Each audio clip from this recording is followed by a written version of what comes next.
ನಮಸ್ಕಾರ ವೀಕ್ಷಕರೇ, ನನ್ನ ಹೆಸರು ನಿಸರ್ಗ ಕರುಣಾಮೃತ ನವಚೈತನ್ಯ Arogyadhama health care centre, rehabilitation ಮತ್ತು ನರ್ಸಿಂಗ್ ಕೇರ್ ಸೆಂಟರ್. ಆದರೆ ನನ್ನನ್ನ ಎಲ್ಲರೂ ಕರೆಯೋದು KNC Arogyadhama health care centre.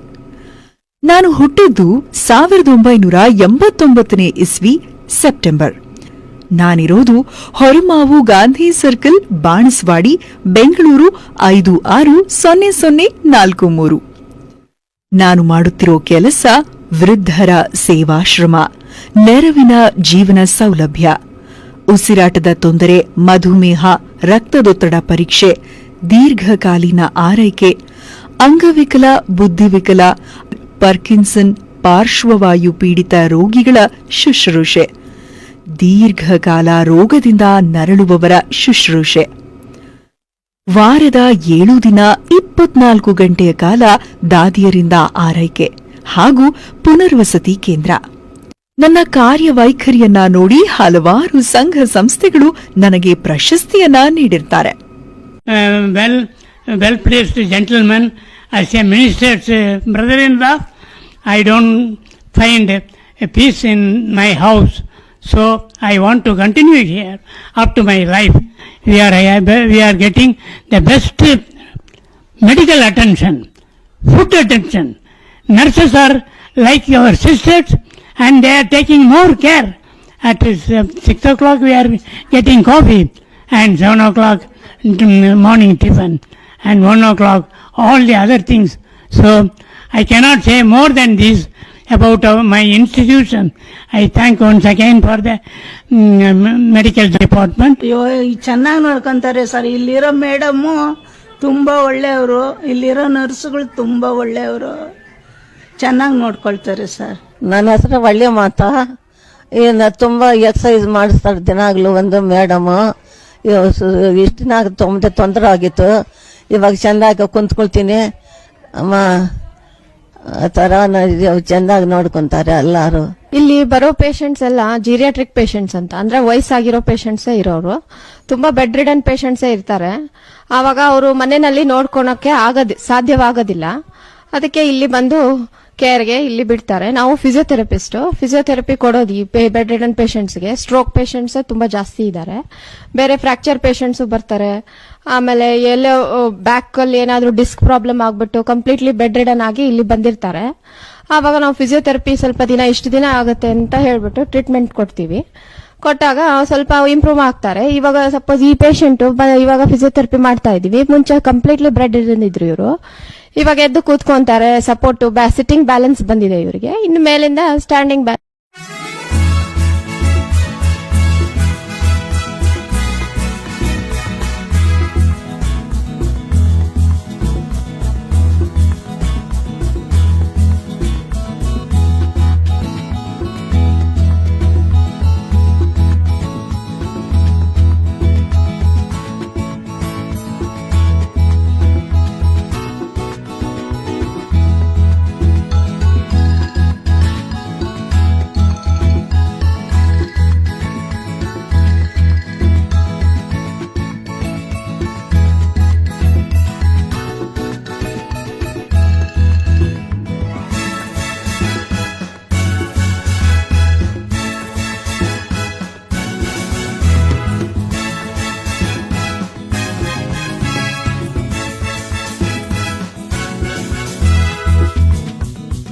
ನೀವು ನೋಡುತ್ತಿರುವ 3 ಮಹಡಿಗಳ ಈ ಕಟ್ಟಡ ಹೊರನೋಟಕ್ಕೆ ತೀರಾ ಸಾಮಾನ್ಯ ಎನಿಸಬಹುದು. ವಿನ್ಯಾಸದಲ್ಲಿ, ವಾಸ್ತುಶಿಲ್ಪದಲ್ಲಿ ಸೌಂದರ್ಯ, ವೈಭವತೆ, ನಾವೀನ್ಯತೆ ಕಾಣಿಸದಿರಬಹುದು. ಆದರೆ ಇದೆಲ್ಲಕ್ಕಿಂತಲೂ ಹೆಚ್ಚಾಗಿ ಮಾನವೀಯತೆ, ದಯೆ, ಪ್ರೀತಿ, ಪ್ರೇಮ, ವಿಶ್ವಾಸ, ಕಾಳಜಿ, ಮುತುವರ್ಜಿಗಳಿರುವ ಮಹಾಸೌಧವಿದು. ಈ ಮಾತು ಉತ್ಪ್ರೇಕ್ಷೆ ಏನಲ್ಲ. ನೀವು ಮುಂದಿನ ದೃಶ್ಯಗಳಲ್ಲಿ ನಾನು ಹೇಳಿದ್ದೆಲ್ಲ ಸತ್ಯವೆಂದು ಮನಗಾಣುತ್ತೀರಿ. ನಾವು ಜೀವಿಸುತ್ತಿರುವ ಈ ಜಗತ್ತು ಚೇತನ ಸ್ವರೂಪದ್ದಾಗಿದೆ. ಇಲ್ಲಿನ ಗಿಡ, ಮರ, ನೀರು, ಗಾಳಿ, ಬೆಳಕು ಎಲ್ಲವೂ ಚೇತನ ಸ್ವರೂಪದ್ದೇ. ಈ ಜಗದಲ್ಲಿನ ಸಕಲ ಜೀವ ಸಂಕುಲಕ್ಕೆ ಪ್ರಾಣ ಚೈತನ್ಯವನ್ನು ನೀಡುತ್ತವೆ ಇವು. ವೃದ್ಧಾಪ್ಯದಲ್ಲಿ ಸಾಮಾನ್ಯವಾಗಿ ಜಡತ್ವ ಆವರಿಸಿಬಿಡುತ್ತದೆ. ಈ ಜಡತ್ವ ಹೋಗಲಾಡಿಸಿ ಅವರಲ್ಲಿ ನವಚೈತನ್ಯ ತುಂಬುವ ಹಿನ್ನೆಲೆಯಲ್ಲಿ ಅಂತಹ ಉದಾತ್ತ ಧ್ಯೇಯೋದ್ದೇಶಗಳನ್ನು ಇಟ್ಟುಕೊಂಡು ನವಚೈತನ್ಯವನ್ನು ಹುಟ್ಟುಹಾಕಲಾಗಿದೆ.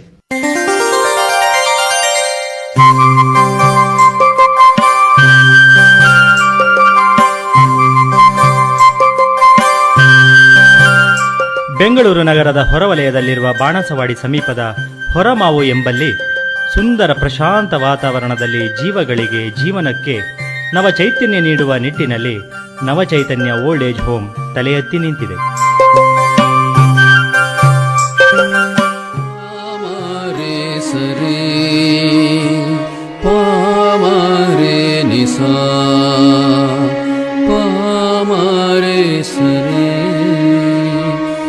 ನಿಸ್ಸಹಾಯಕ ಸ್ಥಿತಿಯಲ್ಲಿರುವ, ರೋಗಗಳ ಉಲ್ಬಣಾವಸ್ಥೆಗೆ ತುತ್ತಾಗಿರುವ, ಹಾಸಿಗೆ ಹಿಡಿದಿರುವ, ಹಾಸಿಗೆ ಬಿಟ್ಟು ಮೇಲೇಳಲಾಗದ ದುಸ್ಥಿತಿಯಲ್ಲಿರುವ ಇಲ್ಲಿ ಪರಸ್ಪರ ಪ್ರೀತಿ, ಪ್ರೇಮ, ಮಮತೆ, ವಿಶ್ವಾಸ ತುಂಬಿ ತುಳುಕಾಡುತ್ತಿದೆ. ಇದೊಂದು ಸುಂದರ ಪವಿತ್ರ ಸೇವಾ ಕ್ಷೇತ್ರ. ಪರೋಪಕಾರಾರ್ಥಂ ಇದಮಿತ್ತಂ ಶರೀರಂ ಎನ್ನುವ ಹಾಗೆ ಇಲ್ಲಿನ ಸೇವಾ ಸಿಬ್ಬಂದಿ ಮತ್ತು ಮುಖ್ಯಸ್ಥರು ತಮ್ಮ ಇಡೀ ಬದುಕನ್ನು ವಯೋವೃದ್ಧರ ಸೇವೆಗಾಗಿ ಮುಡಿಪಾಗಿಟ್ಟಿದ್ದಾರೆ.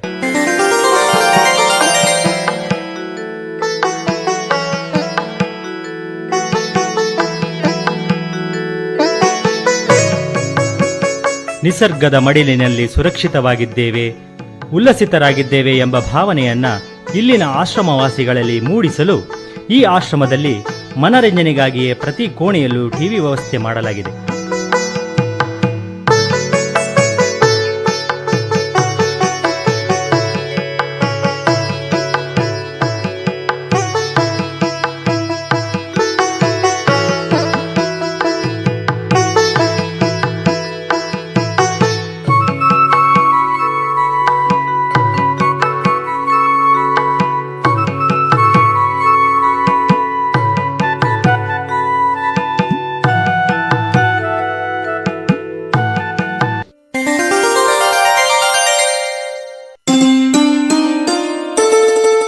ತಮ್ಮ ತಮ್ಮ ಸ್ವಂತ ಮನೆಗಳಲ್ಲಿದ್ದರೆ ವಾಕಿಂಗಿಗೆ ಕರೆದುಕೊಂಡು ಹೋಗಿ ಎಂದು ಮಕ್ಕಳು, ಮೊಮ್ಮಕ್ಕಳು, ಸೊಸೆಯಂದಿರು, ಬಳಗದವರು ಯಾರಿಗಾದರೂ ಆಗಲಿ ದುಂಬಾಲು ಬೀಳಲೇಬೇಕು, ಒತ್ತಾಯ ಮಾಡಲೇಬೇಕು. ಎಲ್ಲರಿಗೂ ಅವರವರದೇ ಕೆಲಸಗಳಲ್ಲಿ ಮಗ್ನರು. ಇವರನ್ನ ವಾಕ್ಗೆ ಕರೆದುಕೊಂಡು ಹೋಗಲು ಯಾರು ಸಿದ್ಧರಿದ್ದಾರೆ? ಯಾರನ್ನು ಕೇಳಿದರೂ ಈಗ ಟೈಮ್ ಇಲ್ಲ ಎನ್ನುವ ರೆಡಿಮೇಡ್ ಉತ್ತರ. ಆದರೆ ಈ ನವಚೈತನ್ಯದಲ್ಲಿ ಆ ಸಮಸ್ಯೆ ಇಲ್ಲ. ದಿನದ 24 ಗಂಟೆಯೂ ಇಲ್ಲಿನ ವಯೋವೃದ್ಧರ ಆರೋಗ್ಯ, ಅವರ ಬೇಕು ಬೇಡಗಳ ಬಗ್ಗೆ ಕಾತರ ಕಾಳಜಿ ವಹಿಸಲಾಗುತ್ತದೆ. ನಮಗೆ ಟೈಮ್ ಇಲ್ಲ ಎಂದು ಯಾರೂ ಇಲ್ಲಿ ಹೇಳುವ ಹಾಗಿಲ್ಲ. ಯಾಕೆಂದರೆ ಇಲ್ಲಿರುವವರು ಎಲ್ಲರೂ ಸೇವಾ ಮನೋಭಾವದ ಹಿನ್ನೆಲೆಯಿಂದ ಬಂದವರೇ. ತಮ್ಮ ಹೆತ್ತವರಿಗಿಂತಲೂ ಹೆಚ್ಚಾಗಿ ಆಸ್ಥೆಯಿಂದ, ಅಕ್ಕರೆಯಿಂದ, ನಿರ್ವಂಚನೆಯಿಂದ ಇಲ್ಲಿನವರ ಸೇವೆ ಮಾಡುತ್ತಾರೆ. ಆ ಬಗ್ಗೆ ಇಲ್ಲಿನ ಸೇವಾ ಸಿಬ್ಬಂದಿಗೆ ಧನ್ಯತಾ ಭಾವವಿದೆ, ಅರ್ಪಣಾ ಮನೋಭಾವವಿದೆ. ಸುರಕ್ಷಿತ, ಸುಭದ್ರ, ನೆಮ್ಮದಿಯ ಬದುಕಿಗೆ ಇದಕ್ಕಿಂತ ಹೆಚ್ಚಿಗೆ ಏನು ಬೇಕು? ಜೀವನವನ್ನ ನೋವುರಹಿತವಾಗಿ, ಚಿಂತೆಯಿಲ್ಲದೆ ನೆಮ್ಮದಿಯಿಂದ ಕಳೆಯಬೇಕು ಎಂದು ಬಯಸಿ ನವಚೈತನ್ಯ ಓಲ್ಡ್ ಏಜ್ ಹೋಮ್ಗೆ ಬರುವವರಲ್ಲಿ ಒಬ್ಬೊಬ್ಬರ ಬದುಕು ಒಂದೊಂದು ಕಥೆ, ವ್ಯಥೆ, ಮಹಾಕಾದಂಬರಿ. ಇವರ ಮನೆಯವರು ಆಲ್ಮೋಸ್ಟ್ ಆಲ್ ಎಲ್ಲರೂ ಸಾಕಷ್ಟು ಅನುಕೂಲಸ್ಥರೆ. ಕಾಯಿಲೆ ಬಿದ್ದಿರುವ, ಬೆಡ್ ರಿಡನ್ ಆಗಿರುವ, ವಯಸ್ಸಾಗಿರುವ ಇವರ ಆರೈಕೆ ಮಾಡಲು ಅವರಿಗೆ ಸಮಯವಿಲ್ಲ ಅಂತಲ್ಲ, ಮನಸ್ಸಿಲ್ಲ ಅಂತಲೂ ಅಲ್ಲ. ಗಂಡ ಹೆಂಡತಿ ಇಬ್ಬರ ದುಡಿಮೆಯು ಅನಿವಾರ್ಯವಾಗಿರುವ ಇಂದಿನ ಕಾಲದಲ್ಲಿ ಇಂತಹವರನ್ನು ಆರೈಕೆ ಮಾಡಲು ಇಬ್ಬರಲ್ಲಿ ಯಾರೊಬ್ಬರೂ ಕೆಲಸ ಬಿಟ್ಟು ಮನೆಯಲ್ಲಿ ಕುಳಿತುಕೊಳ್ಳುವ ಹಾಗಿಲ್ಲ. ಕೈತುಂಬ ಸಂಬಳ ತರುವ ಕೆಲಸ, ಮನೆ ಖರ್ಚು, ಮಕ್ಕಳ ಪಾಲನೆ ಪೋಷಣೆಯ ಜವಾಬ್ದಾರಿ, ಇದರ ನಡುವೆ ಈ ವಯೋವೃದ್ಧರ ಪಾಲನೆ ಜವಾಬ್ದಾರಿ ಎರಡನ್ನೂ ನಿಭಾಯಿಸುವುದು ಬಹಳ ಕಷ್ಟ ಸಾಧ್ಯ ಎಂದು ಭಾವಿಸಿ ತಮ್ಮ ಹೆತ್ತವರನ್ನ, ಬಂಧುಗಳನ್ನ, ಸಂಬಂಧಿಕರನ್ನ ಇಂತಹ ವೃದ್ಧಾಶ್ರಮಗಳಿಗೆ ಕರೆತಂದು ಬಿಡುತ್ತಾರೆ. ವೃದ್ಧರಿಗೆ ನವಚೈತನ್ಯ ಕೇವಲ ಓಲ್ಡ್ ಏಜ್ ಹೋಮ್ ಮಾತ್ರ ಅಲ್ಲ, ಇದೊಂದು ಅವಿಭಕ್ತ ಕುಟುಂಬದ ಹಾಗೆ ತುಂಬಿದ ಮನೆ. ಇಲ್ಲಿ ಪರಸ್ಪರ ಪ್ರೀತಿ, ಪ್ರೇಮ, ಮಮತೆ, ವಿಶ್ವಾಸ ತುಂಬಿ ತುಳುಕಾಡುತ್ತಿದೆ. ಇದೊಂದು ಸುಂದರ ಪವಿತ್ರ ಸೇವಾ ಕ್ಷೇತ್ರ. ಪರೋಪಕಾರಾರ್ಥಂ ಇದಮಿತ್ತಂ ಶರೀರಂ ಎನ್ನುವ ಹಾಗೆ ಇಲ್ಲಿನ ಸೇವಾ ಸಿಬ್ಬಂದಿ ಮತ್ತು ಮುಖ್ಯಸ್ಥರು ತಮ್ಮ ಇಡೀ ಬದುಕನ್ನು ವಯೋವೃದ್ಧರ ಸೇವೆಗಾಗಿ ಮುಡಿಪಾಗಿಟ್ಟಿದ್ದಾರೆ.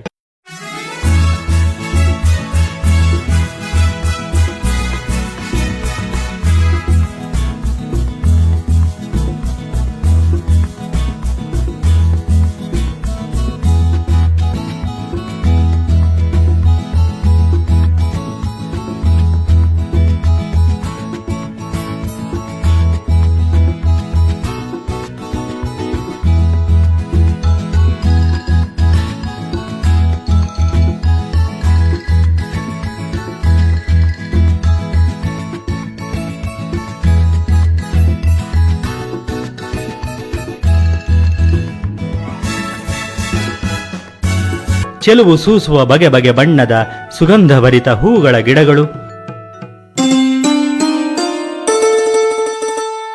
ಸಂಜೆ ವಾಯುವಿಹಾರದ ಸಂದರ್ಭದಲ್ಲಿ ಸೇವಾ ಸಿಬ್ಬಂದಿ ನವಚೈತನ್ಯದ ವಯೋವೃದ್ಧ ಸದಸ್ಯರನ್ನ ಇಲ್ಲಿನ ಅಂಗಳದಲ್ಲಿರುವ ಕೈತೋಟಕ್ಕೆ ವಾಕ್ ಕರೆದುಕೊಂಡು ಬರುತ್ತಾರೆ.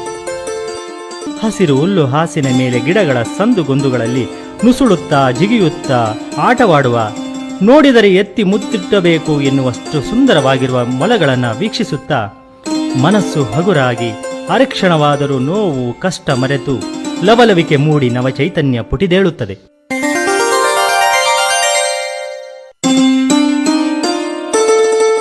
ತಮ್ಮ ತಮ್ಮ ಸ್ವಂತ ಮನೆಗಳಲ್ಲಿದ್ದರೆ ವಾಕಿಂಗಿಗೆ ಕರೆದುಕೊಂಡು ಹೋಗಿ ಎಂದು ಮಕ್ಕಳು, ಮೊಮ್ಮಕ್ಕಳು, ಸೊಸೆಯಂದಿರು, ಬಳಗದವರು ಯಾರಿಗಾದರೂ ಆಗಲಿ ದುಂಬಾಲು ಬೀಳಲೇಬೇಕು, ಒತ್ತಾಯ ಮಾಡಲೇಬೇಕು. ಎಲ್ಲರಿಗೂ ಅವರವರದೇ ಕೆಲಸಗಳಲ್ಲಿ ಮಗ್ನರು.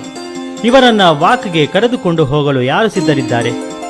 ಯಾರನ್ನು ಕೇಳಿದರೂ ಈಗ ಟೈಮ್ ಇಲ್ಲ ಎನ್ನುವ ರೆಡಿಮೇಡ್ ಉತ್ತರ. ಆದರೆ ಈ ನವಚೈತನ್ಯದಲ್ಲಿ ಆ ಸಮಸ್ಯೆ ಇಲ್ಲ. ದಿನದ 24 ಗಂಟೆಯೂ ಇಲ್ಲಿನ ವಯೋವೃದ್ಧರ ಆರೋಗ್ಯ, ಅವರ ಬೇಕು ಬೇಡಗಳ ಬಗ್ಗೆ ಕಾತರ ಕಾಳಜಿ ವಹಿಸಲಾಗುತ್ತದೆ. ನಮಗೆ ಟೈಮ್ ಇಲ್ಲ ಎಂದು ಯಾರೂ ಇಲ್ಲಿ ಹೇಳುವ ಹಾಗಿಲ್ಲ. ಯಾಕೆಂದರೆ ಇಲ್ಲಿರುವವರು ಎಲ್ಲರೂ ಸೇವಾ ಮನೋಭಾವದ ಹಿನ್ನೆಲೆಯಿಂದ ಬಂದವರೇ. ತಮ್ಮ ಹೆತ್ತವರಿಗಿಂತಲೂ ಹೆಚ್ಚಾಗಿ ಆಸ್ಥೆಯಿಂದ, ಅಕ್ಕರೆಯಿಂದ, ನಿರ್ವಂಚನೆಯಿಂದ ಇಲ್ಲಿನವರ ಸೇವೆ ಮಾಡುತ್ತಾರೆ. ಆ ಬಗ್ಗೆ ಇಲ್ಲಿನ ಸೇವಾ ಸಿಬ್ಬಂದಿಗೆ ಧನ್ಯತಾ ಭಾವವಿದೆ, ಅರ್ಪಣಾ ಮನೋಭಾವವಿದೆ. ಸುರಕ್ಷಿತ, ಸುಭದ್ರ, ನೆಮ್ಮದಿಯ ಬದುಕಿಗೆ ಇದಕ್ಕಿಂತ ಹೆಚ್ಚಿಗೆ ಏನು ಬೇಕು? ಜೀವನವನ್ನ ನೋವು ರಹಿತವಾಗಿ ಚಿಂತೆ ಇಲ್ಲ. ನಮಸ್ಕಾರ ಸರ್. ನಮಸ್ಕಾರಮ್ಮ. ನಿಮ್ಮ ಹೆಸರು ತಿಳ್ಕೊಬೋದಾ? ನನ್ನ ಹೆಸರು ಗೋಪಾಲಕೃಷ್ಣ ಅಂತ. ನಿಮಗೆ ಸಂಬಂಧಪಟ್ಟವ್ರು ಯಾರಿದ್ದಾರೆ? ನನ್ನ ಸ್ವಂತ ಅಕ್ಕ ಇದ್ದಾಳಮ್ಮ. ನಿಮ್ಮ ಸ್ವಂತ ಅಕ್ಕ ಇದ್ದಾರೆ. ಅವ್ರು ಬಂದು ಇಲ್ಲಿಗೆ ಎಷ್ಟು ದಿನಗಳಾಗಿದೆ? 3 ತಿಂಗಳಾಗಿದೆ ಅಷ್ಟೇ. 3 ತಿಂಗಳಾಗಿದೆ. ಇಲ್ಲಿನ ವಾತಾವರಣ ಹಾಗೆ ಇಲ್ಲಿರುವಂತಹ ಫೆಸಿಲಿಟೀಸ್ ಬಗ್ಗೆ ನೀವು ಏನ್ ಹೇಳಕ್ ಇಷ್ಟಪಡ್ತೀರಾ? ಇಲ್ಲಿ ಎಲ್ಲಾ ತರದ ಮನೆಯ ವಾತಾವರಣ ಅಂತ ಹೇಳ್ಬೋದು. ಇಲ್ಲಿ ಎಲ್ಲಾ ತರದ ಸೌಲಭ್ಯಗಳಿದೆ. ಜೊತೆಗೆ ನಮಗಿಂತ ಚೆನ್ನಾಗಿ ಇಲ್ಲಿ ಟ್ರೈನ್ಡ್ ಆಗಿರುವಂತಹ ನರ್ಸ್ಗಳಿರೋದ್ರಿಂದ ನಮ್ಗೆ ಯಾವ ಚಿಂತೆನೂ ಇಲ್ಲ. ಇಲ್ಲಿಗೆ ತಂದು ಸೇರಿಸೋ ಉದ್ದೇಶ ಏನಾಗಿತ್ತು? ಅದು ನಮ್ಮ ಸ್ವಂತ ಅಕ್ಕ. ಅವಳು ಸಣ್ಣ ವಯಸ್ಸಿನಲ್ಲಿ ಅವಳು ಪೋಲಿಯೋ ಮತ್ತೆ ಈ ಲಕ್ವ ಅಂತಾರಲ್ಲ, ಪ್ಯಾರಾಲಿಸಿಸ್, ಅದಕ್ಕೆ ಈಡಾಗಿದ್ಲು. ಒಂದು ಕೈ ಒಂದು ಕಾಲಿಲ್ಲ, ಜೊತೆಗೆ ಮಾತಾಡೋದು ಕೂಡ ಅಷ್ಟು ಸ್ಪಷ್ಟತೆ ಇಲ್ಲ. ಹೀಗಾಗಿ ನನಗೇನಾಯ್ತು ಅಂದ್ರೆ, ಈಗ 1 ವರ್ಷದಿಂದ ನಾನು ಕ್ಯಾನ್ಸರ್ಗೆ ನಾನು ತುತ್ತಾದೆ. ನನಗೀಗ ಓಡಾಡೋಕ್ಕೆ ಆಗಲಿ, ನೋಡ್ಕೊಳಕ್ಕಾಗಲಿ, ಅವಳನ್ನ ಎತ್ತಿ ಬಚ್ಚಲ ಮನೆಗೆ ಕರ್ಕೊಂಡು ಹೋಗೋದಕ್ಕಾಗಲಿ, ಈ ಥರ ಕಾರ್ಯಗಳು ನನಗೆ ಆಗ್ತಿರ್ಲಿಲ್ಲ. ಅನಿವಾರ್ಯತೆಯಿಂದ ಇಲ್ಲಿ ಬಂದು ಸೇರಿಸಬೇಕಾಗಿತ್ತು. ಓಕೆ, ನಿಮ್ಮ ಅಕ್ಕ ಅವರಿಂದ ಇದ್ರ ಬಗ್ಗೆ ಏನ್ ಹೇಳ್ತಿದ್ದಾರೆ? ಅವ್ರು ಏನೆಲ್ಲ ಹೇಳ್ತಿದ್ದಾರೆ ಈ ಓಲ್ಡ್ ಏಜ್ ಹೋಮ್ ಬಗ್ಗೆ? ಅಕ್ಕ ಅವ್ರು ಏನು ಹೇಳ್ತಿಲ್ಲ, ಯಾಕೆಂದ್ರೆ ಅವ್ರಿಗೆ ಅಷ್ಟೊಂದು ತಿಳುವಳಿಕೆ ಇಲ್ಲ. ಸೊ ಅವರಲ್ಲಿ ಅವ್ರ ಚಟುವಟಿಕೆ ಮತ್ತು ಅವ್ರ ಮಕ್ಕದಲ್ಲಿರುವಂತ ಒಂದು ಕಳೆಯನ್ನು ನೋಡಿದ್ರೆ ಚೆನ್ನಾಗಿದ್ದಾರೆ. ಆರೋಗ್ಯ, ಅವ್ರ ಹೆಲ್ತ್ ವೈಸ್ ಇಂಪ್ರೂವ್ಮೆಂಟ್ ಇದೆಯಾ? ಖಂಡಿತವಾಗಲಿದೆ. ನಡೆಯಕ್ಕೆ ಆಗ್ತಿರ್ಲಿಲ್ಲ. ಸ್ವಲ್ಪ ಅವ್ರಿವ್ರು ಹೆಗಲ್ ಮೇಲೆ, ನರ್ಸ್ಗಳು ಹೆಗಲ್ ಮೇಲೆ ಕೈ ಇಟ್ಕೊಂಡು ಅಥವಾ ಅವ್ರು ನಡೆದು ಹೊರಗಡೆ ಬಂದು ಕೂತ್ಕೊಳ್ಳೋದು ಮಾಡೋದು ಒಟ್ಟಲ್ಲಿ ನಮಗೆ ಸಮಾಧಾನಕರವಾಗಿದೆ. ನಮಸ್ಕಾರ. ನಮಸ್ಕಾರ. ನಿಮ್ ಹೆಸರು ತಿಳ್ಕೊಬೋದಾ? ನನ್ನ ಹೆಸರು ಗಜಲಕ್ಷ್ಮಿ ಅಂತ. ಗಜಲಕ್ಷ್ಮಿ ಅವರೇ, ನೀವು ಎಲ್ಲಿಂದ ಬರ್ತಿದ್ದೀರಾ? ಅಲ್ಸೂರಿಂದ ಬರ್ತಿದ್ದೀರಾ? ಓಕೆ, ನಿಮ್ಮ ಸಂಬಂಧಿಕರಾಗಲಿ ಅಥವಾ ನಿಮ್ಮ ಬಂಧು ಮಿತ್ರ ವರ್ಗದವರು ಯಾರಿದ್ದಾರೆ? ನಮ್ಮ ತಂದೆಯವರಿದ್ದಾರೆ. ನಿಮ್ಮ ಸ್ವತಃ ತಂದೆಯವರು ಇಲ್ಲಿದ್ದಾರೆ. ಓಕೆ, ಅವರು ಎಷ್ಟು ದಿನಗಳಿಂದ ಇಲ್ಲಿದ್ದಾರೆ? ಈಗ 3 months ಇಂದ. ಅಂದ್ರೆ ನವಚೈತನ್ಯ ಓಲ್ಡ್ ಏಜ್ ಹೋಮ್ ಅವರು ಒಂದು ನವ ಚೈತನ್ಯವನ್ನೇ ತುಂಬುತ್ತಿದ್ದಾರೆ ಎಲ್ಲರಲ್ಲೂ. ಸೊ ಅದ್ರ ಬಗ್ಗೆ ನೀವೇನ್ ಹೇಳ್ತಾ ಇದ್ದೀರಾ? ಇಲ್ಲ, ತುಂಬಾ ಚೆನ್ನಾಗಿ ನಡೆಸ್ತಾ ಇದ್ದಾರೆ, ಚೆನ್ನಾಗಿದೆ. ಎಲ್ಲರೂ ಸಿಬ್ಬಂದಿ ವರ್ಗದವ್ರ ಬಗ್ಗೆ, ನರ್ಸಸ್ ಕೇರ್ ಎಲ್ಲ ಚೆನ್ನಾಗಿದೆ. ಅವ್ರ ಮೇಡಮ್ ಅವರು ಚೆನ್ನಾಗಿ ನೋಡ್ಕೋತಾರೆ ಎಲ್ಲರೂ. ನೀವು ಎಷ್ಟು ದಿನಕ್ಕೊಂದ್ಸಲ ಬಂದು ನಿಮ್ಮ ತಂದೆಯವ್ರನ್ನ ನೋಡ್ಕೊಂಡು ಹೋಗ್ತೀರಾ? ನಾವು 10 days once ಬರ್ತೀವಿ. 10 days once ಬರ್ತೀರಾ? ಹಾಗೆ ನಿಮ್ಗೆ ಇಂಪ್ರೂವ್ಮೆಂಟ್ಸ್ ಕೂಡ ಕಾಣಿಸ್ತಾ ಇರುತ್ತೆ. ವೀಕ್ಲಿ ಒನ್ಸ್ ಆದ್ರೂ ಬರ್ತೀವಿ, ಇಲ್ಲ 10 days once ಕಂಪಲ್ಸರಿ ಬರ್ತೀವಿ, ಬಂದು ನೋಡ್ಕೊಂಡು ಹೋಗ್ತೀವಿ. ನಿಮ್ ಮನ್ಸಿಗೆ ಸಮಾಧಾನ ಇದೆ? ಸಮಾಧಾನ ಇದೆ. ಅದೇ ನೀವೇನ್ ಅನ್ಕೊಂಡಿದ್ರಿ, ಈಗ ನಿಮ್ ತಂದೆಯವ್ರನ್ನ ನೀವು ಇಲ್ಲಿ ಬಂದು ಸೇರಿಸಿದಾಗ ನೀವೇನೇನ ಎಕ್ಸ್ಪೆಕ್ಟೇಷನ್ಸ್ ಇರುತ್ತೆ ಅಲ್ವಾ, ಅವ್ರು ಹೀಗೆ ನೋಡ್ಕೋಬೇಕು, ಹಾಗೆ ನೋಡ್ಕೋಬೇಕು ಅಂತ, ಅದನ್ನೆಲ್ಲ ನವಚೈತನ್ಯ ಓಲ್ಡ್ ಏಜ್ ಹೋಮ್ಸ್ ಪರಿಪೂರ್ಣ ಮಾಡಿದ್ದಾರೆ, ಚೆನ್ನಾಗಿ ನೋಡ್ಕೋತಾರೆ. ಓಕೆ, ಈಗ ನೋಡ್ತಿರುವಂತ ವೀಕ್ಷಕರಿಗೆ ಏನ್ ಹೇಳಕ್ ಇಷ್ಟಪಡ್ತೀರಾ? ಅಂದ್ರೆ ಈಗ ತುಂಬಾ ಜನ ಇದ್ದಾರೆ, ಅವರ ತಂದೆ ತಾಯಿಗಳಾಗಿರ್ಬೋದು, ಅವರ ಸಂಬಂಧಿಕರು, ಬಂಧು ಮಿತ್ರರು ಯಾರ್ಯಾರೋ ಇದ್ದಾರೆ, ಅವ್ರು ಎಲ್ಲರನ್ನೂ ಸೇರಿಸ್ಬೇಕು ಅಂತ ಅನ್ಕೊಂತಾರೆ. ಆದ್ರೆ ಈ ತರ ಓಲ್ಡ್ ಏಜ್ ಹೋಮ್ಸ್ ಅಲ್ಲೆಲ್ಲ ನವಚೈತನ್ಯ ಓಲ್ಡ್ ಏಜ್ ಹೋಮ್ಗೆ ಸೇರಿಸ್ಬೇಕು ಅಂತ ನಿಮ್ಗೆ ಯಾಕೆ ಅಂತ ನನಗೆ ಗೊತ್ತಿರೋ ಮಟ್ಟಿಗೆ ಇಲ್ಲಿ ಸೇರಿಸಬಹುದು ಅಂತ ಹೇಳ್ತೇನೆ ನಾನು. ನನಗೆ ಯಾರಾದ್ರೂ ಕೇಳಿದ್ರು ನಾನು ಇಲ್ಲಿ ರೆಫರ್ ಮಾಡ್ತೇನೆ. ನೆಮ್ಮದಿಯಿಂದ ಕಳೆಯಬೇಕು ಎಂದು ಬಯಸಿ ನವಚೈತನ್ಯ ಓಲ್ಡ್ ಏಜ್ ಹೋಮ್ಗೆ ಬರುವವರಲ್ಲಿ ಒಬ್ಬೊಬ್ಬರ ಬದುಕು ಒಂದೊಂದು ಕಥೆ, ವ್ಯಥೆ, ಮಹಾಕಾದಂಬರಿ. ಇವರ ಮನೆಯವರು ಆಲ್ಮೋಸ್ಟ್ ಆಲ್ ಎಲ್ಲರೂ ಸಾಕಷ್ಟು ಅನುಕೂಲಿಸ್ತಾರೆ. ಕಾಯಿಲೆ ಬಿದ್ದಿರುವ, ಬೆಡ್ ರಿಡನ್ ಆಗಿರುವ, ವಯಸ್ಸಾಗಿರುವ ಇವರ ಆರೈಕೆ ಮಾಡಲು ಅವರಿಗೆ ಸಮಯವಿಲ್ಲ ಅಂತಲ್ಲ, ಮನಸ್ಸಿಲ್ಲ ಅಂತಲೂ ಅಲ್ಲ. ಗಂಡ ಹೆಂಡತಿ ಇಬ್ಬರ ದುಡಿಮೆಯು ಅನಿವಾರ್ಯವಾಗಿರುವ ಇಂದಿನ ಕಾಲದಲ್ಲಿ ಇಂತಹವರನ್ನು ಆರೈಕೆ ಮಾಡಲು ಇಬ್ಬರಲ್ಲಿ ಯಾರೊಬ್ಬರೂ ಕೆಲಸ ಬಿಟ್ಟು ಮನೆಯಲ್ಲಿ ಕುಳಿತುಕೊಳ್ಳುವ ಹಾಗಿಲ್ಲ. ಕೈತುಂಬ ಸಂಬಳ ತರುವ ಕೆಲಸ, ಮನೆ ಖರ್ಚು, ಮಕ್ಕಳ ಪಾಲನೆ ಪೋಷಣೆಯ ಜವಾಬ್ದಾರಿ, ಇದರ ನಡುವೆ ಈ ವಯೋವೃದ್ಧರ ಪಾಲನೆ ಜವಾಬ್ದಾರಿ ಎರಡನ್ನೂ ನಿಭಾಯಿಸುವುದು ಬಹಳ ಕಷ್ಟ ಸಾಧ್ಯ ಎಂದು ಭಾವಿಸಿ ತಮ್ಮ ಹೆತ್ತವರನ್ನ, ಬಂಧುಗಳನ್ನ, ಸಂಬಂಧಿಕರನ್ನ ಇಂತಹ ವೃದ್ಧಾಶ್ರಮಗಳಿಗೆ ಕರೆತಂದು ಬಿಡುತ್ತಾರೆ. ನಮಸ್ಕಾರ ಸರ್. ನಮಸ್ಕಾರ. ನಮಸ್ಕಾರ. ನಿಮ್ಮ ಹೆಸರು? ಶ್ರೀನಿವಾಸ್ ಅಂತ. ಶೈಲಶ್ರೀ ಅಂತ. ಸ್ವರಾಜ್. Okay sir. ಇಲ್ಲಿ ಕಾರಣ ಏನು ಸರ್? ಯಾರನ್ನ ಬಿಟ್ಟಿದ್ದೀರಾ ನೀವು ಇಲ್ಲಿ? ನಮ್ಮ ಮಾವನ ಬಿಟ್ಟು. ನಮ್ಮ ಫಾದರ್. ಸೊ ಏನಾಗಿತ್ತು ಅವ್ರಿಗೆ? ಅವರು ಮನೇಲಿ ಬಿದ್ದುಬಿಟ್ರು. ಅದು ಸ್ವಲ್ಪ ಬ್ರೈನಲ್ಲಿ ಇಂಟರ್ನಲ್ ಬ್ಲೀಡಿಂಗ್ ಆಗಿ ಲೆಫ್ಟ್ ಸೈಡ್ ಸ್ವಾಧೀನ ಹೋಗಿತ್ತು. ಅದಕ್ಕೆ ಇದನ್ನ ನಾವು ಇಲ್ಲಿ ಕರ್ಕೊಂಡ್ಬಂದ್ಬಿಟ್ಟಿದ್ದೀವಿ. ಸೊ ಇವಾಗ ಹೇಗೆ ಅನ್ನಿಸ್ತಾ ಇದೆ ನಿಮಗೆ? ಅವ್ರನ್ನ ಇಲ್ಲಿ ಬಿಟ್ಟ ಮೇಲೆ ಅವ್ರು ಸಂತೋಷವಾಗಿದ್ದಾರೆ? ಇಲ್ಲಿ ಇದ್ದಾರೆ, ಚೆನ್ನಾಗಿದ್ದಾರೆ. ಸೊ ನಿಮ್ಗೆ ಹೇಗೆ ಅನ್ಸುತ್ತೆ? ನಾವು ಚೈತನ್ಯ ಓಲ್ಡ್ ಏಜ್ ಬಗ್ಗೆ ಏನು ಅನ್ಸುತ್ತೆ ನಿಮಗೆ? ಚೆನ್ನಾಗಿದೆ, ಇದು ಚೆನ್ನಾಗಿ ನೋಡ್ಕೊಂತಾರೆ. ಚೆನ್ನಾಗಿ ನೋಡ್ಕೊಂಡು. ಸೊ ನೀವು ಯಾವಾಗ ಒಂದ್ಸಲಿ ಬರ್ತೀರಾ ಅವ್ರನ್ನ ನೋಡೋಕ್ಕೆ? ಭೇಟಿ ಯಾವಾಗ ಕೊಡ್ತೀರಾ? ನಾವು ಹೇಳೋಕ್ಕಲ್ಲ, ಒಂದೊಂದ್ಸಲ ವಾರಕ್ಕೊಂದ್ಸಲ ಬರ್ತೀವಿ, ಇಲ್ಲ 15 ಡೇಸ್ಗೊಂದ್ಸಲ. ಮನೆಯಿಂದ ಯಾರು ಇದ್ದೇ ಇರ್ತಾರೆ, ನನ್ನ ಬ್ರದರ್ಸು ಇಲ್ಲ ನಾವು ಬರ್ತಿರ್ತೀವಿ. ಚಟುವಟಿಕೆ ಬಗ್ಗೆ, ಆಹಾರದ ಬಗ್ಗೆ, ಒಂದು ಆಹಾರ ಪದ್ಧತಿ ಯಾವ ರೀತಿ ಇರುತ್ತೆ ಎಲ್ಲ ನಿಮಗೆ ಗೊತ್ತಿದೆಯಾ? ಎಲ್ಲ ಚೆನ್ನಾಗಿದೆ, ಅಡ್ಜಸ್ಟ್ ಆಗುತ್ತೆ. ಪೇಷಂಟ್ಸಿಗೆ ಯಾವ ಥರ ಬೇಕೋ ಆ ಥರ ಎಲ್ಲ ಮಾಡುತ್ತಾರೆ. ನೀವೇನು ಹೇಳೋಕ್ಕೆ ಇಷ್ಟಪಡ್ತೀರಾ ಸರ್? ಅದೇ ಇದು ಚೆನ್ನಾಗಿದೆ. ಓಕೆ. ಇನ್ನು ಮೇಡಮ್, ನಿಮಗೆ ಅವಾಗ ಅನ್ಸುತ್ತಾ ಇಲ್ಲ ಹೋಗ್ಬೇಕು, ನಮ್ಮ ಮನೆಗೆ ಕರ್ಕೊಂಡ್ಬರ್ಬೇಕು ಅಂತ ಅನ್ಸುತ್ತಾ, ಇಲ್ಲ ಇಲ್ಲಿ ಮನೆ ಒಂದು ವಾತಾವರಣನೇ ಇದೆ ಅಂತ ನಿಮ್ಗೆ ಅನ್ಸುತ್ತಾ? ಇಲ್ಲಿ ಮನೆ ವಾತಾವರಣನೇ ಇದೆ, ಬಟ್ ಅವ್ರು ಸ್ವಲ್ಪ ಎದ್ದು ಓಡಾಡಂಗಾದ್ರೆ ಒಂಚೂರು ಕರ್ಕೊಂಡು ಹೋಗ್ಬೋದು ಅಂತ ಅನ್ಸುತ್ತೆ. ಎಷ್ಟು ವರ್ಷದಿಂದ ಇಲ್ಲಿದ್ದಾರಮ್ಮ ಅವರು? ಜಸ್ಟ್ 4 months ಆಯ್ತು. So 4 months. ಅವ್ರು ಇಲ್ಲಿ ಫುಲ್ ರಿಕವರ್ ಆದ್ಮೇಲೆ ಅವ್ರನ್ನ ಕರ್ಕೊಂಡು ಹೋಗ್ತೀರಿ? ಓಕೆ, ಧನ್ಯವಾದಗಳು ಮಕ್ಕಳೇ. Thank you. ನಮಸ್ಕಾರ. ನಮಸ್ಕಾರ. ನಿಮ್ಮ ಹೆಸರು? ನನ್ನ ಹೆಸರು ಆನಂದಮೂರ್ತಿ ಅಂತ. ಸೊ ಎಷ್ಟು ವರ್ಷದಿಂದ ಇಲ್ಲಿದ್ದೀರಾ ನೀವು? 1 ತಿಂಗಳಾಗೋಯ್ತು. ಸೊ ಹೇಗೆ ಅನಿಸ್ತಿದೆ ನಿಮಗೆ ಇಲ್ಲಿನ ಒಂದು ವಾತಾವರಣ? ಕನ್ವೀನಿಯೆಂಟ್ ಆಗಿದೆ. ಆ್ಯಕ್ಚುಲಾಗಿ ನಮ್ಮ ಫ್ಯಾಮಿಲಿ ಪ್ರಾಬ್ಲಮ್ ಅಂತೇನೆಂದರೆ ಇಲ್ಲಿ ನೋಡ್ಕೊಳ್ಳೋದು ಯಾರೂ ಇಲ್ಲವೇ ಇಲ್ಲ. ಮಗ ಎಂಜಿನಿಯರು, ಅವನು ಫಾರಿನ್ ಇದ್ದಾನೆ. ಸೊಸೆ ಡಾಕ್ಟ್ರು, ಆಕೆನೂ ಫಾರಿನ್ ಹೋಗಿದ್ದಾಳೆ. ಸೊ ಅದರಿಂದ ಇಲ್ಲಿ ನೋಡ್ಕೊಳ್ಳೋದು ಯಾರೂ ಇಲ್ಲ. ಮಗಳು ಹಾಸನದಲ್ಲಿ ಇರೋದು ಲೆಕ್ಚರರ್ ಆಗಿ. ಹಸಿದಾಗಿ ನಾನು ಇಲ್ಲೇ ಇರಬೇಕು ಬಂತು. ಕರ್ಕೊಂಬಂದು ಇಲ್ಲಿ ಬಿಟ್ಬಿಟ್ಟು ಹೊರಟೋದ್ರು ಅವರು. ಮೇಡಮ್ಗೆ ಹೇಳಿಬಿಟ್ಟು, ಇನ್ನು please take him as your father ಅಂತ ಹೇಳ್ಬಿಟ್ಟು ಹೋದ್ರು. ನಿಮ್ಮ ತಂದೆ ಥರ ನೋಡ್ಕೊಳ್ಳಿ ಅಂತ. ತಂದೆ ಥರ ನೋಡ್ಕೊತಾರೆ, ನಿಮ್ಮ ಮಕ್ಕಳ ಥರ ಇವರು. ಇಂತಹವರನ್ನು ಪಾಲನೆ ಪೋಷಣೆ ಮಾಡಲು ಹಣ ಎಷ್ಟು ಖರ್ಚಾದರೂ ಚಿಂತೆ ಇಲ್ಲ. ನೀಡಲು ಜನ ಹಿಂದೇಟು ಹಾಕುವುದಿಲ್ಲ. ಒಟ್ಟಿನಲ್ಲಿ ತಮ್ಮ ಹೆತ್ತವರು, ಬಂಧುಗಳು ಹೀಗಾದರೂ ಇಲ್ಲಿ ಸುರಕ್ಷಿತವಾಗಿದ್ದಾರಲ್ಲ, ನೆಮ್ಮದಿಯಿಂದ ಇದ್ದಾರಲ್ಲ ಎನ್ನುವುದಷ್ಟೇ ಸಾಕು ಅವರಿಗೆ.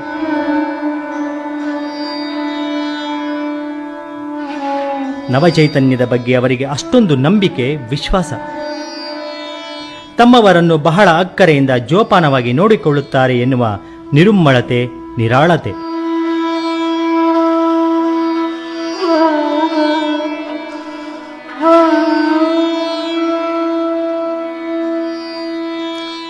ಯೌವನದಲ್ಲಿ ಆರೋಗ್ಯವಂತರಲ್ಲಿ ಚೈತನ್ಯ ಇರುವುದು ಸಾಮಾನ್ಯ. ಆದರೆ ಸಮಸ್ಯೆ ಇರುವುದು ವೃದ್ಧಾಪ್ಯದಲ್ಲಿ.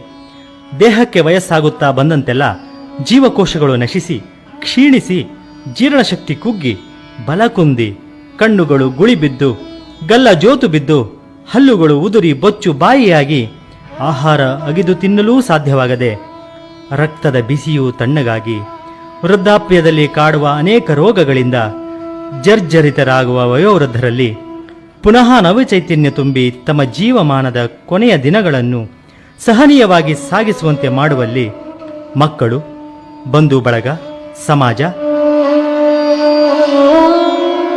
ಸಂಘ ಸಂಸ್ಥೆ, ಸರ್ಕಾರಗಳ ಪಾತ್ರ ಬಹಳ ಮುಖ್ಯ ಮತ್ತು ಇದು ಎಲ್ಲರ ಕರ್ತವ್ಯವೂ ಹೌದು.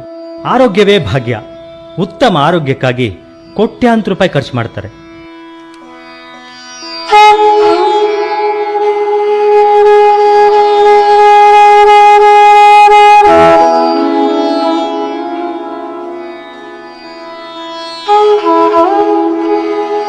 ಹಣ ಕೊಟ್ಟರು ಸೇವೆ ಮಾಡುವವರು, ಸೇವಾ ಮನೋಭಾವದವರು ಸಿಗೋದು ಇವತ್ತು ಬಹಳ ಕಡಿಮೆ. ಆದರೆ ನಿರಾಶರಾಗಬೇಕಾಗಿಲ್ಲ ನಾವು. ಇನ್ನೂ ಮಾನವೀಯತೆಗೆ ಬೆಲೆ ಇದೆ, ಮೌಲ್ಯಗಳು ಇನ್ನೂ ಇವೆ. ಆಪತ್ಕಾಲದಲ್ಲಿ ಆದವರೇ ನೆಂಟರು. ಮಕ್ಕಳು ಬಂಧು ಬಳಗ ಪಾಲನೆ ಮಾಡಲಿಲ್ಲ ಅಂತ ಬೇಜಾರು ಮಾಡಿಕೊಳ್ಳುವ ಅಗತ್ಯವಿಲ್ಲ. ಸಾಕಷ್ಟು ಜನ ಇವತ್ತು ರೋಗಿಗಳ ಆರೈಕೆ ಪಾಲನೆ ಕ್ಷೇತ್ರಕ್ಕೆ ಬರ್ತಾ ಇದ್ದಾರೆ. ಓಕೆ, ನೀವು ಇಲ್ಲಿ ಕಾರ್ಯನಿರ್ವಹಿಸ್ತಿರೋದು ಎಷ್ಟು ವರ್ಷಗಳಿಂದ, ಹಾಗೆ ಯಾವ್ಯಾವ ರೀತಿ ಪೇಷಂಟ್ಸ್ ನೀವು ನೋಡ್ತಿದ್ದೀರಾ ನನಗೆ ತಿಳಿಸ್ಕೊಡಿ. ನಾನು 1 ವರ್ಷದಿಂದ ಮಾಡ್ತಾ ಇದ್ದೀನಿ. ಅದು ಬೆಡ್ ರಿಡನ್ ಪೇಷಂಟ್ ಇದ್ದಾರೆ, ವಾಕಬಲ್ ಇದ್ದಾರೆ, ಅವರೆಲ್ಲ ನಾವು ಚೆನ್ನಾಗಿ ನೋಡ್ಕೊಳ್ತಿದ್ದೀವಿ. ಓಕೆ, ನೀವೆಲ್ಲರೂ 1, 2, 3 ವರ್ಷಗಳಿಂದ ಇಲ್ಲಿ ಕಾರ್ಯನಿರ್ವಹಿಸ್ತಿದ್ದೀರಾ. ಹಾಗೆ ಇಲ್ಲಿರುವಂತ ವಯೋವೃದ್ಧರಾಗಿರ್ಬೋದು, ಡಿಸೇಬಲ್ ಪರ್ಸನ್ಸ್ ಇರ್ಬೋದು, ಬೆಡ್ ರಿಡನ್ಸ್ ಇರ್ಬೋದು, ಅವ್ರನ್ನೆಲ್ಲಾನು ತಮ್ಮ ಮನೆಯವ್ರ ತರ ನೋಡ್ಕೊಳ್ತಿದ್ದೀರಾ ಅಲ್ವಾ? ಸೊ ಇದ್ರ ಬಗ್ಗೆ ಈಗ ನಿಮ್ಮ ಅಪ್ಪ ಅಮ್ಮಂದ್ರಾಗ್ಲಿ ಅವ್ರಿಗೆ ನೀವು ಹೋಗಿ ಹೇಳ್ತೀರಾ ಈ ತರ ಕೆಲಸ ಮಾಡ್ತಿದ್ದೀನಿ ಅಂತ, ಆಗ ಅವ್ರೇನ್ ಹೇಳ್ತಾರೆ? ನಿಮ್ಮ ಪೋಷಕರು ಇರ್ಬೋದು, ಅವರ ಅಭಿಪ್ರಾಯ ಏನಿದ್ರ ಬಗ್ಗೆ? ಅವರು ಖುಷಿ ಪಡ್ತಾರೆ, ಮತ್ತೆ ಅಂತ ಭಾಗ್ಯ ನಮಗೂ ಸಿಗ್ಲಿಲ್ಲಲ್ಲ ಅಂತ ಅವ್ರು ಹೇಳ್ತಾರೆ ಅಷ್ಟೇ. ಅದೃಷ್ಟವಂತೆ ಯಾರಿಗೂ ಸಿಗಲ್ಲ ಈ ಸೇವೆ ಮಾಡೋದು ಅಂತ ಹೇಳ್ತಾರೆ. ಈಗಿನ ಕಾಲದಲ್ಲಿ ಅಂದ್ರೆ ಯಾರೇ ಒಬ್ರು ವಯಸ್ಸಾದ ವ್ಯಕ್ತಿ ನಾವು ಬೇರೆ ಯಾರೇ ನೋಡ್ದಾಗ್ಲೂ ಅವ್ರ ಹತ್ರ ಹೋಗಕ್ಕೆ ಸ್ವಲ್ಪ ಒಂಥರ ಮುಜುಗರ ಮಾಡ್ತಾರೆ. ಆದ್ರೆ ನೀವು ನಿಮ್ಮ ಕರ್ತವ್ಯದಲ್ಲಿ ಆ ರೀತಿ ಇರೋದಿಲ್ಲ ಅಲ್ವಾ? ನೀವು ಕಣ್ಣಲ್ಲಿ ಕಣ್ಣಿಟ್ಕೊಂಡು ನಿಮ್ಮ ತಂದೆ ತಾಯಿಗಳು, ನಿಮ್ಮ ಅಜ್ಜ ಅಜ್ಜಿ, ಹಾಗೆ ನಿಮ್ಮ ಸಂಬಂಧಿಕರ ತರ ನೀವು ಕೇರ್ ತಗೊಳ್ಳೇಬೇಕು. ಸೊ ಇದರಲ್ಲಿ ಬೆಳಗ್ಗೆಯಿಂದ ಸಂಜೆವರೆಗೂ ನೀವು ಅವ್ರ ಜೊತೆ ಇರ್ತೀರಲ್ವಾ? ಯಾವ ರೀತಿ ಆಕ್ಟಿವಿಟೀಸ್ ಅಲ್ಲಿ ಇನ್ವಾಲ್ವ್ ಆಗ್ತೀರಾ ನೀವು? ಅಂದ್ರೆ ಅವ್ರ ಜೊತೆ ಮಾತಾಡೋದು, ಅವ್ರೇನ್ ಕೇಳ್ತಾರೆ ಅದಕ್ಕೆ ನಾವು ಆನ್ಸರ್ ಕೊಡ್ತಾ ಇರ್ತೀವಿ. ನಾವು ಕೇಳ್ದ ಅದಕ್ಕೆ ಆನ್ಸರ್ ಅವ್ರು ಕೊಡ್ತಾರೆ. ಅವ್ರನ್ನ ಸೈಲೆಂಟ್ ಆಗಿ ಕೂರ್ಸಲ್ಲ ನಾವು. ಬಿಡುವಿನ ಸಮಯದಲ್ಲಿ ಕೂಡ ಅವ್ರ ಹತ್ರ ಹೋಗಿ ಮಾತಾಡೋದು ಎಲ್ಲ ಮಾಡ್ತಿರ್ತೀರಾ? ಓಕೆ, ಹಾಗೆ ಅವರ ಊಟ ತಿಂಡಿ ಅದ್ರ ಬಗ್ಗೆ ನೀವು ಯಾವ ರೀತಿ ಗಮನ? ಊಟ ತಿಂಡಿ ಅವ್ರು ಕೇಳಿದ ಟೈಮಿಗೆಲ್ಲ ಏನೇನು ಬೇಕೋ ಅದೆಲ್ಲ ತಗೊಂಡೋಗಿ ಕೊಡ್ತಾ ಇರ್ತೀವಿ. ಹಾಗೆ ಈಗ ಡಿಸೇಬಲ್ ಪರ್ಸನ್ ಇದ್ದಾರೆ, ಹಾಗೆ ಕೈಯಲ್ಲಿ ಮಾತಾಡಕ್ ಆಗದೆ ಇರೋಂಥವ್ರು ಇದ್ದಾರೆ, ಬರೀ ಕೈ ಸನ್ನೆಯಿಂದ ಊಟ ಬೇಕು ತಿಂಡಿ ಬೇಕು ಅಂತ ಕೇಳೋರು ಇರ್ತಾರಲ್ಲ, ನೀವು ಯಾವ ರೀತಿ ಅವ್ರ ಬಗ್ಗೆ ಯಾವ ರೀತಿ ನೀವು ಜವಾಬ್ದಾರಿನ ತಗೊಂಡಿದ್ದೀರಾ? ಅಂದ್ರೆ ಅವ್ರ ಪಕ್ಕನೇ ಇರ್ಬೇಕು, ಜವಾಬ್ದಾರಿ ವಹಿಸ್ಕೋಬೇಕು, ಅದನ್ನ ಹೇಗ್ ಮಾಡ್ತೀವಿ? ಅವರು ಸ್ಟಾರ್ಟಿಂಗ್ ಅಲ್ಲಿ ಬಂದಿರ್ತಾರಲ್ಲ, ಕೈ ಸನ್ನೆ ಬೈಸನ್ನೆ ಮಾಡಿದ್ರು ಅವ್ರು ಸ್ಟಾರ್ಟಿಂಗ್ ಇಂದ ನೋಡ್ಕೊಂಡಿರ್ತೀವಲ್ಲ, ಅವ್ರು ಇಂಥದ್ನೇ ತೋರಿಸ್ತಾರೆ, ಇಂಥದ್ಕೆ ಕೈ ಮಾಡ್ತಾರೆ ಅಂತ ಎಲ್ಲ ಗೊತ್ತಾಗಿರುತ್ತಲ್ಲ, ಅವ್ರು ಏನ್ ಕೇಳಿದ್ರು ಆ ತಕ್ಷಣನೇ ಕೊಡ್ತೀವಿ. ನಿಮ್ಗೆ ಯಾವ ರೀತಿ ಅನ್ಸುತ್ತೆ ಅವರ ಒಂದು ಸೇವೆ ನೋಡ್ತಾ ಇದ್ದಾರೆ? ಅನುಕೂಲ ಆಗಿದೆ, ಎಲ್ಲ ಅನುಕೂಲ ಆಗಿದೆ, ಏನು ಅನ್ಸಲ್ಲ. ಯಾಕಂತಂದ್ರೆ ನಿಮ್ಮ ಮಕ್ಕಳು ಏನಿದ್ದಾರೆ ಇಲ್ಲಿ ಬಿಟ್ಬಿಟ್ಟು ಹೋದ್ರು ಅಂತ ಹೇಳಿದ್ರಿ, ಆ ಥರ ಭಾವನೆ ಏನಿಲ್ಲ. ರಿಯಲಿ ಎಲ್ಲ ಸಂತೋಷವಾಗಿದೆ, ಅನುಕೂಲವಾಗಿದೆ, ಏನು ಪ್ರಾಬ್ಲಮ್ ಇಲ್ಲ ಇಲ್ಲಿ. ಸಂತೋಷವಾಗಿದ್ದೀರಾ? ಹಾಂ, ಕರೆಕ್ಟ್. ಕಾಲ ಹೇಗ್ ಕಳೀತೀರಾ ಇಲ್ಲಿ? ಆರೋಗ್ಯ ಆಗಿದ್ದೀನಿ. In fact my weight has gone up. ಇಲ್ಲಿ ಆಕ್ಟಿವಿಟೀಸ್ ಯಾವ ರೀತಿ ಇರುತ್ತೆ? ಟಿವಿ ನೋಡೋದು, ಸಂಗೀತ ಕೇಳೋದು, ಆಮೇಲೆ ಸ್ವಲ್ಪ ಹೊತ್ತು ರೆಸ್ಟ್ ತಗೊಳ್ಳೋದು, ಆಮೇಲೆ ಕೂತ್ಕೊಂಡು ಮಾತಾಡೋದು ಹುಡುಗರ ಹತ್ರ, ಈ ಥರ ಎಲ್ಲ ಮಾಡೋದು. ನಿಮ್ಗೆ ಇಲ್ಲಿ ತುಂಬಾ ಖುಷಿ ಆಗತ್ತೆ? Time is pass very nicely. ಏನ್ ಕೆಲಸ ಮಾಡ್ತಾ ಇದ್ರಿ? ನಾನು basically engineer, general manager retire ಆದೆ. 44 ವರ್ಷ ಸರ್ವೀಸು. ಆಮೇಲೆ ಈಗ ಕೊನೆಯಲ್ಲಿ ಒಂದು ಆಕ್ಸಿಡೆಂಟ್ ಆಗ್ಬಿಡ್ತು. That is the main problem. ಆ ಆಕ್ಸಿಡೆಂಟ್ ಆದಾಗ ಕಾರ್ ಆಕ್ಸಿಡೆಂಟಲ್ಲಿ ತಲೆಯಲ್ಲಿ ಆಪ್ರೇಷನ್ ಮಾಡಿದ್ದಾರೆ. ಸೊ ಅದು ಭಾಳ ಕಷ್ಟ ಆಯ್ತದು. ಅದಾದಮೇಲೆ ಸ್ವಲ್ಪ ಪ್ರಾಬ್ಲಮ್ ನೋಡಿ, ಟಾಕೆಟಿವ್ನೆಸ್ ಕೂಡ ಕ್ಲಿಯರ್ ಇಲ್ಲ, ಟೀಚರಾಗಿ ಹೋಗ್ಬಿಟ್ಟಿದೆ. ಅದಕ್ಕೆ ಬರಬೇಕು, ಅವರು ಬಂದಮೇಲೆ ಮಾಡಿಸ್ತಾರೆ, ಹೊಸ ಟೀಲ್ ಹಾಕಿಸ್ಬೇಕು. ಸೊ ಇಲ್ಲಿಗೆ ಸೇರ್ಕೊಂಡಿದ್ದು ನೀವು ಆಕ್ಸಿಡೆಂಟ್ ಆದ್ಮೇಲೆ ಅಂತಂದ್ರೆ? ಆಪ್ರೇಷನ್ ಆದಮೇಲೆ ಒಂದು ವರ್ಷ ಆಗಿತ್ತು, ಕರ್ಕೊಂಡು ಸೇರಿಸಿರು. Okay, thank you. ನಮಸ್ತೆ. ನಮಸ್ತೆ ಮ್ಯಾಮ್. ನಿಮ್ಮ ಹೆಸರು? ಸೀಮಾ ಅಂತ. ಸೀಮಾ, ಎಷ್ಟು ವರ್ಷದಿಂದ ಕೆಲಸ ಮಾಡ್ತಿದ್ದೀರಾ? ನಾನು 1 ಇಯರಿಂದ ಮಾಡ್ತಾ ಇದ್ದೀನಿ. ಸೊ ಹೇಗೆ ಅನಿಸ್ತಿದೆ 1 ವರ್ಷದಿಂದ ಇವರುಗಳ ಮಧ್ಯೆ? ಅಂತಂದ್ರೆ ಸಾಕಷ್ಟು ಒಂದು ಪ್ರೀತಿ ವಾತ್ಸಲ್ಯ ಎಲ್ಲವೂ ಇಲ್ಲಿರುತ್ತೆ, ನೀವು ಅವ್ರು ಕೊಡೋದು ಅವ್ರು ನಿಮ್ಗೆ ಕೊಡೋದು. ಸೊ ಹೇಗೆ ಅನ್ಸುತ್ತೆ? ತುಂಬ ಚೆನ್ನಾಗಿ ಅನಿಸುತ್ತೆ. ಮನೆ ನೆನಪರಲ್ಲ ನಮಗೆ, ಇಲ್ಲೇ ಅಪ್ಪ ಅಮ್ಮ ಎಲ್ಲ ಇಲ್ಲೇ ಇದ್ದಾರಲ್ಲ, ಅವ್ರ ಜೊತೆ ನಮಗೆ ತುಂಬ ಚೆನ್ನಾಗಿರುತ್ತೆ. ಸೊ ನೀವು ಇಲ್ಲಿಗೆ ಅಂದ್ರೆ ಯಾವ ಕಾರಣಕ್ಕೆ ಬಂದಿದ್ದು? ನಿಮ್ಗೆ ಹೇಗೆ ಇಷ್ಟ ಆಯ್ತು ಇಲ್ಲಿಗೆ ಬರಬೇಕು ಅಂತ? ಇಲ್ಲಿ ಬಂದು ಅದು ಅಡ್ವರ್ಟೈಸ್ ನೋಡಿದ್ದು, ಒಂದು ಪ್ರೋಗ್ರಾಮ್ ನೋಡಿದ್ದು, ಹಾಗಾಗಿ ನನಗೆ ಇಲ್ಲಿ ಸೇರ್ಕೋಬೇಕು ಅಂತ ಆಸೆ ಆಯಿತು. ಸರ್ವಿಸ್ ಅದೊಂದು ಆ್ಯಡ್ ಆಯಿತು, ಸೊ ನನಗೆ ಇಷ್ಟ ಆಗಿ ಇಲ್ಲಿ ಬಂದಿದ್ದು. ಸೊ ನಿಮ್ಮ ಮನೆಯವ್ರಿಗೆ ಎಲ್ಲರಿಗೂ ಗೊತ್ತಾಯ್ತಾ ನೀವು ಇಲ್ಲಿಗೆ ಬಂದಿದ್ದು? ಸೊ ಅವ್ರು ಏನು ಹೇಳಿದ್ರು ನೀವು ಇಲ್ಲಿಗೆ ಬರಬೇಕು ಅಂತ ಹೇಳಿದಾಗ? ಇಲ್ಲ, ಅಮ್ಮನೂ ನರ್ಸು ಕೂಡ. ಅಮ್ಮ ಹಾಗಾದ್ರೆ ಹೇಳಿದ್ದು ನನಗೆ, ಅಲ್ಲಿ ಸರ್ವಿಸ್ದು ಫೀಲ್ಡ್ ಹೋಗಿ ನೀನು ಸರ್ವಿಸ್ ಮಾಡು, ಒಳ್ಳೆ ಸರ್ವಿಸ್ ಕೊಡು ಹಾಗೆ ಅಂತ ಹೇಳಿ ಕಳಿಸಿದ್ದು. ನನಗೂ ಇಷ್ಟ ಆಯಿತು, ಸೊ ಬಂದು ಸೇರಿತ್ತು. ಓಕೆ, ಸೊ 1 ವರ್ಷ ಆಯಿತು ಬಂದು ಅಂತ ಹೇಳ್ತಿದ್ರೆ, ಹೇಗೆ ಅನಿಸ್ತಿದೆ ನಿಮ್ಗೀಗ? ನನಗೆ ತುಂಬಾ ಇಷ್ಟ ಆಗಿದೆ, ಇಲ್ಲೇ ಮಾಡೋಣ ಅನಿಸ್ತಾ ಇದೆ. ಮತ್ತು ಮನೆಗೆ ಹೋಗ್ಲಿಕ್ಕೂ ಇಷ್ಟ ಆಗಿಲ್ಲ. Thank you. ಇಂತಹವರನ್ನು ಪಾಲನೆ ಪೋಷಣೆ ಮಾಡಲು ಹಣ ಎಷ್ಟು ಖರ್ಚಾದರೂ ಚಿಂತೆ ಇಲ್ಲ, ನೀಡಲು ಜನ ಹಿಂದೇಟು ಹಾಕುವುದಿಲ್ಲ. ಒಟ್ಟಿನಲ್ಲಿ ತಮ್ಮ ಹೆತ್ತವರು ಬಂಧುಗಳು ಹೀಗಾದರೂ ಇಲ್ಲಿ ಸುರಕ್ಷಿತವಾಗಿದ್ದಾರಲ್ಲ, ನೆಮ್ಮದಿಯಿಂದ ಇದ್ದಾರಲ್ಲ ಎನ್ನುವುದಷ್ಟೇ ಸಾಕು ಅವರಿಗೆ.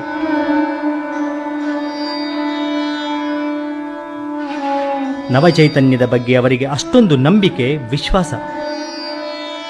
ತಮ್ಮವರನ್ನು ಬಹಳ ಅಕ್ಕರೆಯಿಂದ ಜೋಪಾನವಾಗಿ ನೋಡಿಕೊಳ್ಳುತ್ತಾರೆ ಎನ್ನುವ ನಿರುಮ್ಮಳತೆ, ನಿರಾಳತೆ. ಯೌವನದಲ್ಲಿ ಆರೋಗ್ಯವಂತರಲ್ಲಿ ಚೈತನ್ಯ ಇರುವುದು ಸಾಮಾನ್ಯ. ಆದರೆ ಸಮಸ್ಯೆ ಇರುವುದು ವೃದ್ಧಾಪ್ಯದಲ್ಲಿ. ದೇಹಕ್ಕೆ ವಯಸ್ಸಾಗುತ್ತಾ ಬಂದಂತೆಲ್ಲ ಜೀವಕೋಶಗಳು ನಶಿಸಿ, ಕ್ಷೀಣಿಸಿ, ಜೀರ್ಣಶಕ್ತಿ ಕುಗ್ಗಿ, ಬಲ ಕುಂದಿ, ಕಣ್ಣುಗಳು ಗುಳಿಬಿದ್ದು, ಗಲ್ಲ ಜೋತು ಬಿದ್ದು, ಹಲ್ಲುಗಳು ಉದುರಿ ಬೊಚ್ಚು ಬಾಯಿಯಾಗಿ, ಆಹಾರ ಅಗಿದು ತಿನ್ನಲೂ ಸಾಧ್ಯವಾಗದೆ, ರಕ್ತದ ಬಿಸಿಯೂ ತಣ್ಣಗಾಗಿ, ವೃದ್ಧಾಪ್ಯದಲ್ಲಿ ಕಾಡುವ ಅನೇಕ ರೋಗಗಳಿಂದ ಜರ್ಜರಿತರಾಗುವ ವಯೋವೃದ್ಧರಲ್ಲಿ ಪುನಃ ನವಚೈತನ್ಯ ತುಂಬಿ ತಮ್ಮ ಜೀವಮಾನದ ಕೊನೆಯ ದಿನಗಳನ್ನು ಸಹನೀಯವಾಗಿ ಸಾಗಿಸುವಂತೆ ಮಾಡುವಲ್ಲಿ ಮಕ್ಕಳು, ಬಂಧು ಬಳಗ, ಸಮಾಜ, ಸಂಘ ಸಂಸ್ಥೆ, ಸರ್ಕಾರಗಳ ಪಾತ್ರ ಬಹಳ ಮುಖ್ಯ ಮತ್ತು ಇದು ಎಲ್ಲರ ಕರ್ತವ್ಯವೂ ಹೌದು. ಆರೋಗ್ಯವೇ ಭಾಗ್ಯ. ಉತ್ತಮ ಆರೋಗ್ಯಕ್ಕಾಗಿ ಕೋಟ್ಯಾಂತರ ರೂಪಾಯಿ ಖರ್ಚು ಮಾಡ್ತಾರೆ. ಹಣ ಕೊಟ್ಟರು ಸೇವೆ ಮಾಡುವವರು, ಸೇವಾ ಮನೋಭಾವದವರು ಸಿಗೋದು ಇವತ್ತು ಬಹಳ ಕಡಿಮೆ. ಆದರೆ ನಿರಾಶರಾಗಬೇಕಾಗಿಲ್ಲ ನಾವು. ಇನ್ನೂ ಮಾನವೀಯತೆಗೆ ಬೆಲೆ ಇದೆ, ಮೌಲ್ಯಗಳು ಇನ್ನೂ ಇವೆ. ಆಪತ್ಕಾಲದಲ್ಲಿ ಆದವರೇ ನೆಂಟರು. ಮಕ್ಕಳು ಬಂಧು ಬಳಗ ಪಾಲನೆ ಮಾಡಲಿಲ್ಲ ಅಂತ ಬೇಜಾರು ಮಾಡಿಕೊಳ್ಳುವ ಅಗತ್ಯವಿಲ್ಲ. ಸಾಕಷ್ಟು ಜನ ಇವತ್ತು ರೋಗಿಗಳ ಆರೈಕೆ ಪಾಲನೆ ಕ್ಷೇತ್ರಕ್ಕೆ ಬರ್ತಾ ಇದ್ದಾರೆ. ನಮಸ್ಕಾರಮ್ಮ. ನಿಮ್ಮ ಹೆಸರು? ಕಮಲಮ್ಮ. ಕಮಲಮ್ಮ ಅವ್ರು ಎಲ್ಲಿಂದ ಬಂದಿದ್ದೀರಮ್ಮ ನೀವು? ಇವಾಗ ಸದ್ಯಕ್ಕೆ 6 ತಿಂಗಳಿಂದ ಇಲ್ಲೇ ಇದ್ದೀನಿ. ಅದಕ್ಕೆ ಮುಂಚೆ ನಾನು ಬೆಂಗಳೂರಿನಲ್ಲಿ ಇದ್ದಿದ್ದು. ಯಾರು ನಿಮ್ಮನ್ನು ಕರ್ಕೊಂಡು ಬಂದು ಬಿಟ್ರು? ಅವರು ನನ್ನ ಮಗನೇ. ಸೊ ಅವ್ರ ಮನೇಲಿ ಇದ್ರೆ ಇಷ್ಟು ದಿನ ನೀವು? ನನ್ನ ಮನೇಲೇ ಇದ್ದೆ, ಆಮೇಲೆ ಏನೋ ಅನಾನುಕೂಲದಿಂದ ಅವನಿಗೆ ಹೋಗಿದ್ದೆ ಅಷ್ಟೇ. ಸೊ ಯಾವ ಕಾರಣಕ್ಕೆ ಇಲ್ಲಿಗೆ ಬಂದ್ರಮ್ಮ ನೀವು? ಅವನಿಗೆ ಟ್ರಾನ್ಸ್ಫರ್ ಆಗೋಯ್ತು. ನಾನು ಇರೋಕ್ಕೆ ಅನುಕೂಲ ಇಲ್ಲ ಅಂದ್ಬಿಟ್ಟು ಅವನ ಜೊತೇಲಿ ಇರೋಕ್ಕೆ, ಅವನು ಬಾಂಬೆಗೆ ಟ್ರಾನ್ಸ್ಫರ್ ಆಯಿತು. ಅದಕ್ಕೆ ಅವನ ಜೊತೇಲಿ ಹೋಗೋಕ್ಕೆ ಅನುಕೂಲ ಇಲ್ಲ. ಅದಕ್ಕೆ ನಾನು ಇಲ್ಲಿ ಬಿಟ್ಬಿಟ್ಟು ಅವ್ನು ಬಾಂಬೆಗೆ ಹೋಗಿದ್ದಾನೆ. ಅವಾಗ ಅವಾಗ ನಿಮ್ಮನ್ನು ನೋಡಕ್ಕೆ ಬರ್ತಾ ಇರ್ತಾರೆ ಮನೆಯವರು? ಬರ್ತಾರೆ, ಇಲ್ಲದೆ ಅವ್ರು ಬಾಂಬೆ ಇದ್ದಾನೆ, ಅವರಾರು ಬರ್ತಾರೆ. ಸೊ ನಿಮ್ಗೆ ಇಲ್ಲಿ ಊಟದ ಫೆಸಿಲಿಟಿ ಹೇಗಿದೆ ಅಮ್ಮ? ನಿಮಗೆ ಊಟ ಎಲ್ಲ ಏನಿಲ್ಲ. ಸೊ ನಿಮ್ಗೆ ಎಲ್ಲ ರೀತಿಯ ಆಹಾರಗಳು ಇಲ್ಲಿ ಎಲ್ಲ ಥರ ತಿಂಡಿಗಳು ಅಡುಗೆಗಳು ಸಿಗುತ್ತಾ? ಅಂದರೆ ಅವ್ರು ಮಾಡಿದ್ದು ಏನೇನಿರುತ್ತೋ ಎಲ್ರಿಗೂ ಕೊಡ್ತಾರೆ ಅಷ್ಟೇ. ಸ್ಪೆಷಲ್ಲ ನಮಗೇನಿರುತ್ತೆ ಅಲ್ವಾ, ಹಾಂ ಕೊಡ್ತಾರೆ. ಸೊ ಹೇಗೆ ಅನ್ಸುತ್ತಮ್ಮ ಇಲ್ಲಿ ಬಿಡುವಿನ ವೇಳೆಯಲ್ಲಿ ಏನು ಮಾಡ್ತೀರಾ ನೀವು ಇಲ್ಲಿ? ಏನು ಮಾಡೋದು, ಆರೋಗ್ಯ ಕಡಿಮೆ ನಂಗೆ ಸ್ವಲ್ಪ, ಅದಕ್ಕೆ ಏನು ಮಾಡಲ್ಲ ಈಗ ಸದ್ಯಕ್ಕೆ, ಏನು ಮಾಡ್ತಾ ಇಲ್ಲ. ನಿಮಗೆ ಮನೆ ನೆನಪಾಗುತ್ತೆ ಯಾವತ್ತಾದ್ರೂ? ಇಲ್ಲಿನ ಇರ್ತಾ ಮನೆ ನೆನಪಾಗುತ್ತೆ, ನೆಂಟರು ನೆನಪಾಗದೆ ಆಗುತ್ತೆ. ಅದು ಎಷ್ಟು ದಿವಸ ಇಲ್ಲಿದೆಯೋ ಋಣ ನಟ್ಟಿರ್ತಾ ನಟ್ಟೆ. ಇಲ್ಲಿರೋರು ಎಲ್ಲರೂ ನಿಮ್ಮ ಜೊತೆ ಚೆನ್ನಾಗಿರ್ತಾರಾ? ಚೆನ್ನಾಗಿ.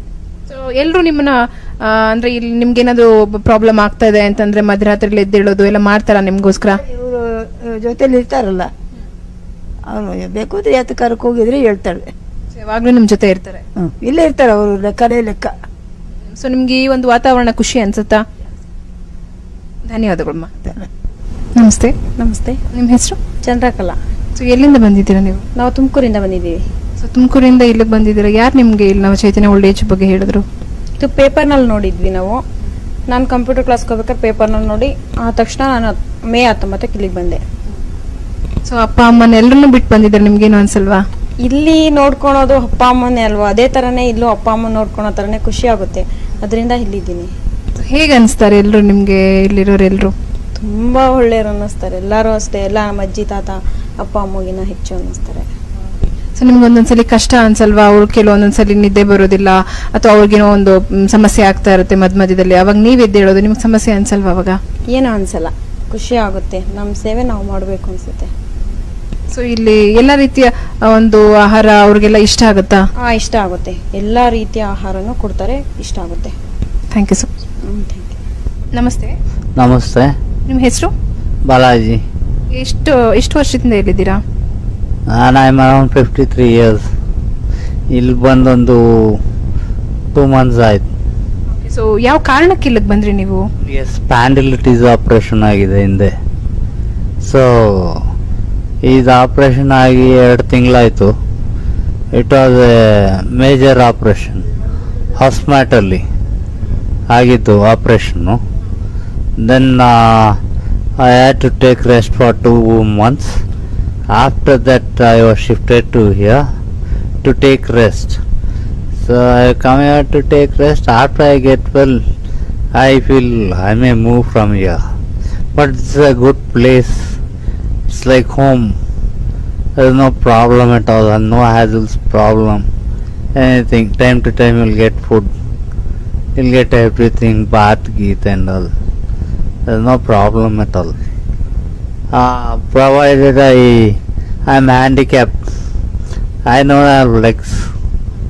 So that's my main problem. I had, in fact, before the operation, I lost my legs due to loose motions. ಖಂಡಿತವಾಗ್ಲೂ ಎಲ್ಲ ಸರಿ ಹೋಗುತ್ತೆ. ನಿಮ್ಮನ್ನ ಇಲ್ಲಿ ಕರ್ಕೊಂಡು ಬಂದು ಸೇರಿಸಿದವ್ರು ಯಾರು? Actually, ನಮ್ಮ ಸಿಸ್ಟರ್, ನಮ್ಮ brother in law, is assistant commissioner of police. ನಾನು lawyer, I am advocate. Thank you so much sir. Right, thank you very much. ನಮಸ್ತೆ. ನಮಸ್ತೆ. ನಿಮ್ಮ ಹೆಸರು? ದಿವ್ಯಾ. ಎಲ್ಲಿಂದ ಬಂದಿದ್ದೀರಾ? ಚಿಕ್ಕಮಗಳೂರು. ಚಿಕ್ಕಮಂಗ್ಳೂರಿಂದ. ಸೊ ಇಲ್ಲಿಗೆ ಯಾವ ಕಾರಣಕ್ಕೆ ಬಂದ್ರಿ ಅಂತಂದ್ರೆ ಹೇಗೆ ಅನಿಸ್ತು ನಿಮ್ಗೆ ಇಲ್ಲಿ ಬಂದು ಇಲ್ಲೇ ಕೆಲಸ ಮಾಡಬೇಕು ಅಂತ?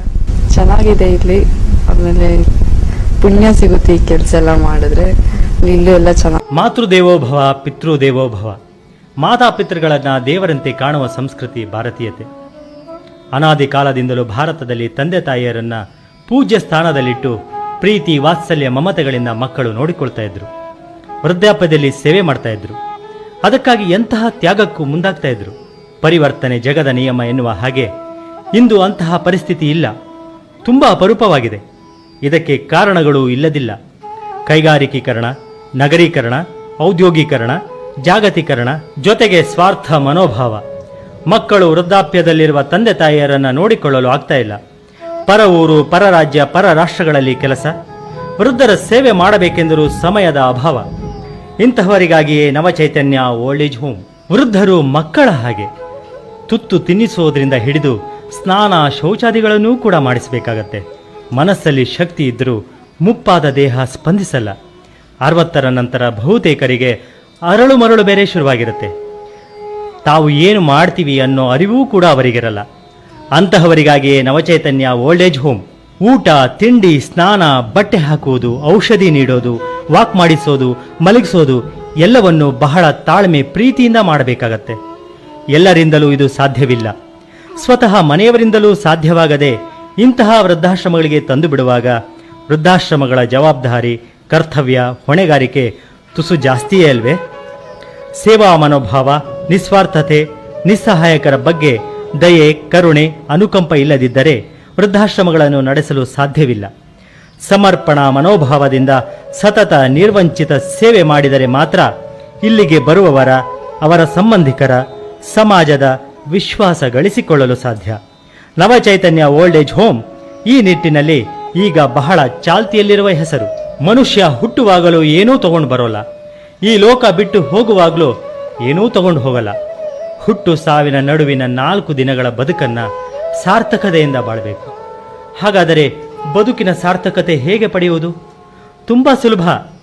ಬದುಕಿರುವಾಗ 4 ಜನಕ್ಕೆ ಉಪಕಾರ, ಸಹಾಯ ಮಾಡಿದರೆ, ಅವರಿಗೆ ಕೈಲಾದ ನೆರವು, ದಾನ ಮಾಡಿದರೆ ಮಾನವ ಜನ್ಮ ಸಾರ್ಥಕ. ನಾವು ಕಾಲವಾದ ನಂತರವೂ ನಮ್ಮ ಸೇವೆ, ಸಹಾಯ ಪಡೆದವರು ಸದಾ ಸ್ಮರಿಸುತ್ತಾ ಇರ್ತಾರೆ. ಇದಕ್ಕಿಂತಲೂ ಬದುಕಿನ ಸಾರ್ಥಕತೆ ಬೇಕೆ?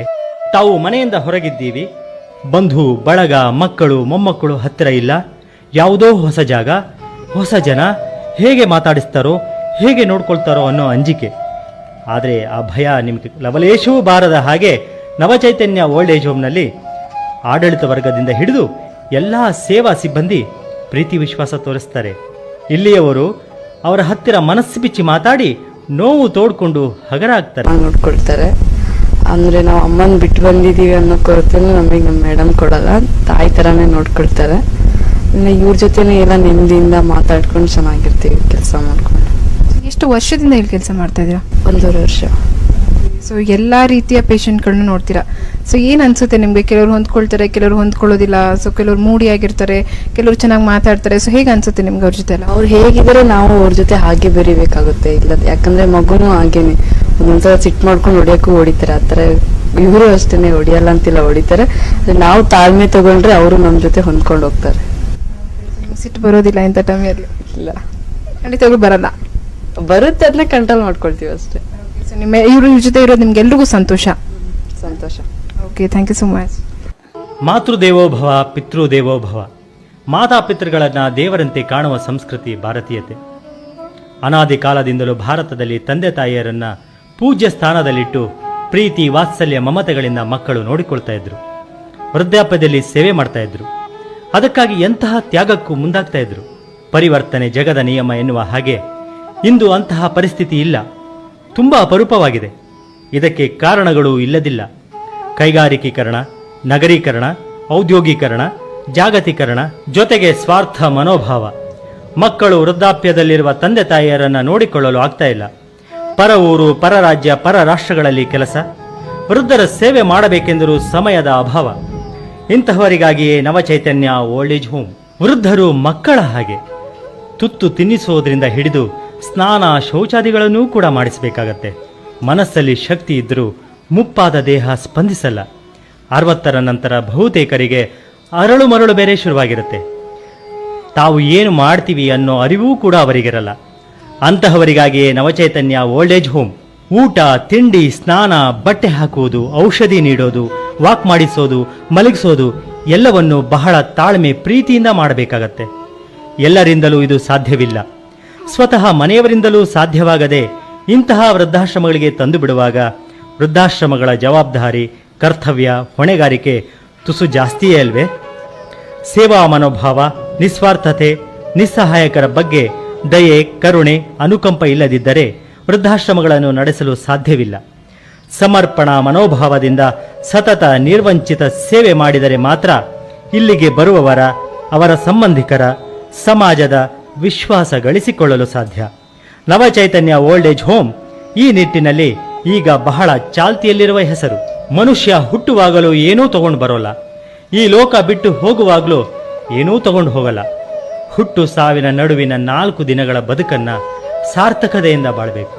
ಮನೆಯಲ್ಲೇ ಇದ್ದೀವಿ ಅನ್ನೋ ಭಾವ ಮೂಡತ್ತೆ. ಈ ವಯಸ್ಸಾದವ್ರದ್ದೇನು, ಸುಮ್ಮನೆ ತೆಪ್ಪೆಗೆ ಹಾಕಿದ್ದು ತಿಂದ್ಕೊಂಡು ಮೂಲೆಯಲ್ಲಿ ಬಿದ್ದಿರೋಕ್ಕಾಗಲ್ವಾ ಎನ್ನುವಂತಹ ಚುಚ್ಚು ಮಾತುಗಳು, ಕೊಂಕು ನುಡಿಗಳನ್ನ ಇಲ್ಲಿ ಯಾರೂ ನುಡಿಯಲ್ಲ. ಇವರ ನೋವಿಗೆ ದನಿಯಾಗ್ತಾರೆ, ಮಾತುಗಳಿಗೆ ಕಿವಿಯಾಗ್ತಾರೆ, ಸುಖದ ಕ್ಷಣಗಳಿಗೆ ಬನಿಯಾಗ್ತಾರೆ.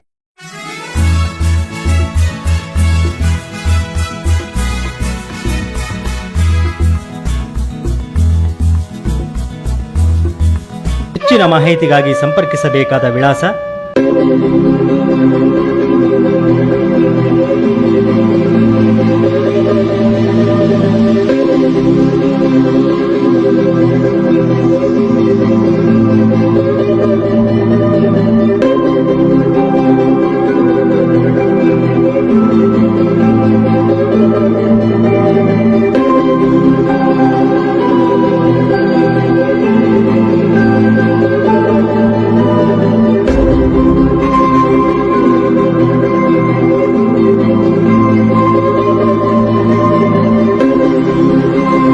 ಸಾರ್ಥಕತೆ ಹೇಗೆ ಪಡೆಯುವುದು? ತುಂಬ ಸುಲಭ. ಬದುಕಿರುವಾಗ 4 ಜನಕ್ಕೆ ಉಪಕಾರ, ಸಹಾಯ ಮಾಡಿದರೆ, ಅವರಿಗೆ ಕೈಲಾದ ನೆರವು, ದಾನ ಮಾಡಿದರೆ ಮಾನವ ಜನ್ಮ ಸಾರ್ಥಕ. ನಾವು ಕಾಲವಾದ ನಂತರವೂ ನಮ್ಮ ಸೇವೆ, ಸಹಾಯ ಪಡೆದವರು ಸದಾ ಸ್ಮರಿಸುತ್ತಾ ಇರ್ತಾರೆ. ಇದಕ್ಕಿಂತಲೂ ಬದುಕಿನ ಸಾರ್ಥಕತೆ ಬೇಕೆ? ತಾವು ಮನೆಯಿಂದ ಹೊರಗಿದ್ದೀವಿ, ಬಂಧು ಬಳಗ, ಮಕ್ಕಳು ಮೊಮ್ಮಕ್ಕಳು ಹತ್ತಿರ ಇಲ್ಲ, ಯಾವುದೋ ಹೊಸ ಜಾಗ, ಹೊಸ ಜನ, ಹೇಗೆ ಮಾತಾಡಿಸ್ತಾರೋ, ಹೇಗೆ ನೋಡ್ಕೊಳ್ತಾರೋ ಅನ್ನೋ ಅಂಜಿಕೆ. ಆದರೆ ಆ ಭಯ ನಿಮಗೆ ಲವಲೇಶವೂ ಬಾರದ ಹಾಗೆ ನವಚೈತನ್ಯ ಓಲ್ಡ್ ಏಜ್ ಹೋಮ್ನಲ್ಲಿ ಆಡಳಿತ ವರ್ಗದಿಂದ ಹಿಡಿದು ಎಲ್ಲ ಸೇವಾ ಸಿಬ್ಬಂದಿ ಪ್ರೀತಿ ವಿಶ್ವಾಸ ತೋರಿಸ್ತಾರೆ. ಇಲ್ಲಿಯವರು ಅವರ ಹತ್ತಿರ ಮನಸ್ಸು ಬಿಚ್ಚಿ ಮಾತಾಡಿ ನೋವು ತೋಡ್ಕೊಂಡು ಹಗರ ಆಗ್ತಾರೆ. ವೃದ್ಧರು ಮಕ್ಕಳ ಹಾಗೆ. ತುತ್ತು ತಿನ್ನಿಸೋದ್ರಿಂದ ಹಿಡಿದು ಸ್ನಾನ ಶೌಚಾದಿಗಳನ್ನೂ ಕೂಡ ಮಾಡಿಸಬೇಕಾಗತ್ತೆ. ಮನಸ್ಸಲ್ಲಿ ಶಕ್ತಿ ಇದ್ದರೂ ಮುಪ್ಪಾದ ದೇಹ ಸ್ಪಂದಿಸಲ್ಲ. 60ರ ನಂತರ ಬಹುತೇಕರಿಗೆ ಅರಳು ಮರಳು ಬೇರೆ ಶುರುವಾಗಿರುತ್ತೆ. ತಾವು ಏನು ಮಾಡ್ತೀವಿ ಅನ್ನೋ ಅರಿವೂ ಕೂಡ ಅವರಿಗಿರಲ್ಲ. ಅಂತಹವರಿಗಾಗಿಯೇ ನವಚೈತನ್ಯ ಓಲ್ಡ್ ಏಜ್ ಹೋಮ್. ಊಟ, ತಿಂಡಿ, ಸ್ನಾನ, ಬಟ್ಟೆ ಹಾಕುವುದು, ಔಷಧಿ ನೀಡೋದು, ವಾಕ್ ಮಾಡಿಸೋದು, ಮಲಗಿಸೋದು ಎಲ್ಲವನ್ನು ಬಹಳ ತಾಳ್ಮೆ ಪ್ರೀತಿಯಿಂದ ಮಾಡಬೇಕಾಗತ್ತೆ. ಎಲ್ಲರಿಂದಲೂ ಇದು ಸಾಧ್ಯವಿಲ್ಲ. ಸ್ವತಃ ಮನೆಯವರಿಂದಲೂ ಸಾಧ್ಯವಾಗದೆ ಇಂತಹ ವೃದ್ಧಾಶ್ರಮಗಳಿಗೆ ತಂದು ಬಿಡುವಾಗ ವೃದ್ಧಾಶ್ರಮಗಳ ಜವಾಬ್ದಾರಿ, ಕರ್ತವ್ಯ, ಹೊಣೆಗಾರಿಕೆ ತುಸು ಜಾಸ್ತಿಯೇ ಅಲ್ವೇ? ಸೇವಾ ಮನೋಭಾವ, ನಿಸ್ವಾರ್ಥತೆ, ನಿಸ್ಸಹಾಯಕರ ಬಗ್ಗೆ ದಯೆ, ಕರುಣೆ, ಅನುಕಂಪ ಇಲ್ಲದಿದ್ದರೆ ವೃದ್ಧಾಶ್ರಮಗಳನ್ನು ನಡೆಸಲು ಸಾಧ್ಯವಿಲ್ಲ. ಸಮರ್ಪಣಾ ಮನೋಭಾವದಿಂದ ಸತತ ನಿರ್ವಂಚಿತ ಸೇವೆ ಮಾಡಿದರೆ ಮಾತ್ರ ಇಲ್ಲಿಗೆ ಬರುವವರ, ಅವರ ಸಂಬಂಧಿಕರ, ಸಮಾಜದ ವಿಶ್ವಾಸ ಗಳಿಸಿಕೊಳ್ಳಲು ಸಾಧ್ಯ. ನವಚೈತನ್ಯ ಓಲ್ಡ್ ಏಜ್ ಹೋಮ್ ಈ ನಿಟ್ಟಿನಲ್ಲಿ ಈಗ ಬಹಳ ಚಾಲ್ತಿಯಲ್ಲಿರುವ ಹೆಸರು. ಮನುಷ್ಯ ಹುಟ್ಟುವಾಗಲೂ ಏನೂ ತಗೊಂಡು ಬರೋಲ್ಲ, ಈ ಲೋಕ ಬಿಟ್ಟು ಹೋಗುವಾಗಲೂ ಏನೂ ತಗೊಂಡು ಹೋಗಲ್ಲ. ಹುಟ್ಟು ಸಾವಿನ ನಡುವಿನ 4 ದಿನಗಳ ಬದುಕನ್ನ ಸಾರ್ಥಕತೆಯಿಂದ ಬಾಳಬೇಕು. ಹಾಗಾದರೆ ಬದುಕಿನ ಸಾರ್ಥಕತೆ ಹೇಗೆ ಪಡೆಯುವುದು? ತುಂಬ ಸುಲಭ. ಬದುಕಿರುವಾಗ 4 ಜನಕ್ಕೆ ಉಪಕಾರ ಸಹಾಯ ಮಾಡಿದರೆ, ಅವರಿಗೆ ಕೈಲಾದ ನೆರವು ದಾನ ಮಾಡಿದರೆ ಮಾನವ ಜನ್ಮ ಸಾರ್ಥಕ. ನಾವು ಕಾಲವಾದ ನಂತರವೂ ನಮ್ಮ ಸೇವೆ ಸಹಾಯ ಪಡೆದವರು ಸದಾ ಸ್ಮರಿಸುತ್ತಾ ಇರ್ತಾರೆ. ಇದಕ್ಕಿಂತಲೂ ಬದುಕಿನ ಸಾರ್ಥಕತೆ ಬೇಕೆ? ತಾವು ಮನೆಯಿಂದ ಹೊರಗಿದ್ದೀವಿ, ಬಂಧು ಬಳಗ, ಮಕ್ಕಳು ಮೊಮ್ಮಕ್ಕಳು ಹತ್ತಿರ ಇಲ್ಲ, ಯಾವುದೋ ಹೊಸ ಜಾಗ, ಹೊಸ ಜನ, ಹೇಗೆ ಮಾತಾಡಿಸ್ತಾರೋ, ಹೇಗೆ ನೋಡ್ಕೊಳ್ತಾರೋ ಅನ್ನೋ ಅಂಜಿಕೆ.